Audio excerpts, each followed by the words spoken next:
네, 글로벌 증시, 뉴욕 증시 마감 상황 살펴보셨고요. 분석으로 보다 자세하게 들어보도록 하죠. 도움 말씀에 뉴지스탁 안석훈 차장 전화 연결되어 있습니다. 안녕하십니까? 안녕하십니까. 네, 안녕하세요, 차장님. 8월 셋째 주 맞이하는 월요일입니다. 지난주 금요일 뉴욕 증시 전반적으로 약세 흐름이 나타났는데 네. 큰 흐름 어떻게 보셨습니까? 8월 9일 금요일 미국 3대 지수는 하락세를 보였는데요. 다우가 0.34%, S&P 500은 0.66%, 나스닥은 1% 각각 하락했습니다. 지난 금요일 시장은 미국 정부가 화웨이의 납품 승인 허가를 내리지 않는다는 보도로 무역 전쟁과 경기도나 우려가 커지면서 하락 출발했는데요. 트럼프 대통령이 중국과 합의할 준비가 안 되었으며 화웨이와의 거래를 중단할 것이라고 발언하면서 반도체 업종을 중심으로 하락세를 키우며 한때 다우가 1.06%, S&P 500이 1.29%, 나스닥이 1.6% 하락하기도 했습니다. 섹터의 경우 헬스케어, 부동산, 유틸리티 등 3개 섹터를 제외한 8개 섹터가 하락했는데요. 에너지와 IT 섹터가 각각 1.25% 하락하면서 약세를 주도했습니다. 주간 기준으로는 다우가 0.75%, S&P 500은 0.46%, 나스닥은 0.56% 각각 하락했습니다. 네, 전반적으로 미국과 중국과의 무역 분쟁 우려가 점점 더 격화되면서 뉴욕 증시 이에 영향을 받았다는 점 말씀해 주셨는데요. 2분기 실적 시즌은 거의 마무리되어 가고 있습니다. 실적 네. 발표를 한 기업들과 더불어 좀 개별적인 이슈들로 주목을 받았던 기업들도 있었을 텐데 이 부분도 함께 정리를 해볼까요? 네. 먼저 암제는 금요일 5.95% 상승하면서 S&P 500 종목 중 가장 높은 수익률을 기록했습니다. 암제 내 블록버스터 류머티스성 관절염 치료제인 엔브렐에 대한 노바티스 측의 특허 소송에서 미 법원이 암제 내 특허가 타당하다는 판결을 내린 영향인데요. 이에 노바티스는 항소할 뜻을 표했습니다. 뉴스코퍼레이션은 8일 목요일 장 마감 후에 2019 회계년도 4분기 실적을 발표했는데요. 매출은 전년 동기 대비 8.2% 하락한 24억 7천만 달러를 기록해 예상치를 하회했지만 EPS는 0.07달러로 예상치를 상회했습니다. 비용 절감을 통해 순이익이 개선되었는데요. 연간 실적으로는 매출이 전년 대비 12% 증가한 100억 7천만 달러, 순이익이 2억 2,800만 달러로 흑자 전환했습니다.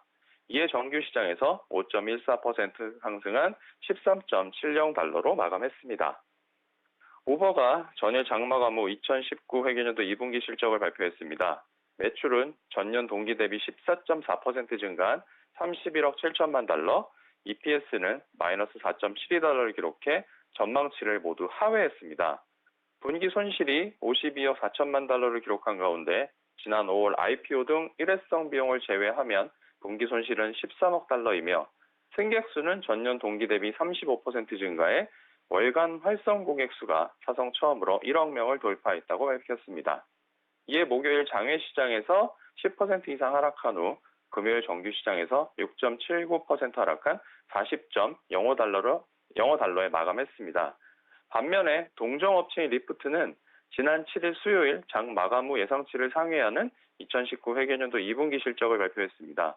매출은 전년 동기 대비 71.8% 증가한 8억 6,730만 달러, EPS는 0.32달러이며 승객 수는 전년 동기 대비 41% 증가했고 승객당 매출은 22% 증가했습니다. 이어 연간 가이던스를 상향 조정하면서 목요일 정규 시장에서 3% 상승한 후 금요일 정규 시장에서는 4.80% 하락한 59.12달러로 마감했습니다. 네, 특징주 총 4가지 짚어주셨는데요. 암젠과 뉴스코퍼레이션, 우버, 그리고 리프트까지 함께 살펴봤습니다. 자, 8월 전반적으로 거래는 한산한 가운데 그렇다면 이번 한 주 동안 우리가 눈여겨봐야 할 이슈들이나 이벤트들 어떤 것들을 짚어봐야 할까요?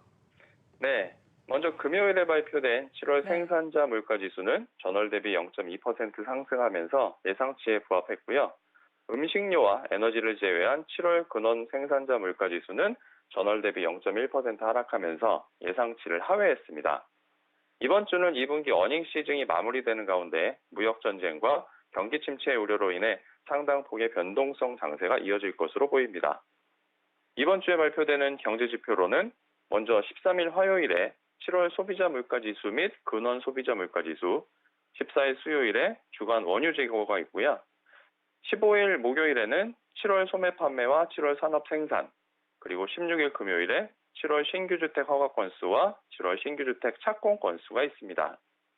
팩트셋은 지난 금요일까지 S&P 500 기업 중 90%가 실적을 발표했고 이 중 75%가 전망치를 상회하는 순이익을 기록했다고 밝혔습니다. 매출의 경우는 57%가 전망치를 상회한 것으로 나타났습니다.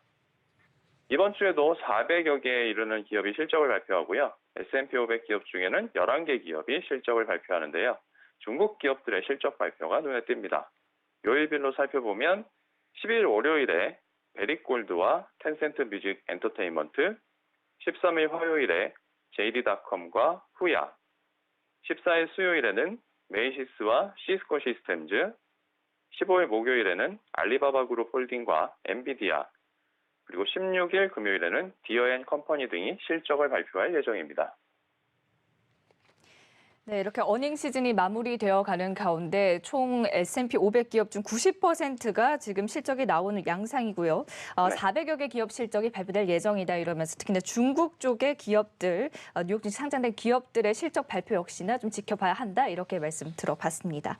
지금까지 뉴지스탁의 안석훈 차장의 도움 말씀 들었습니다. 말씀 고맙습니다. 고맙습니다.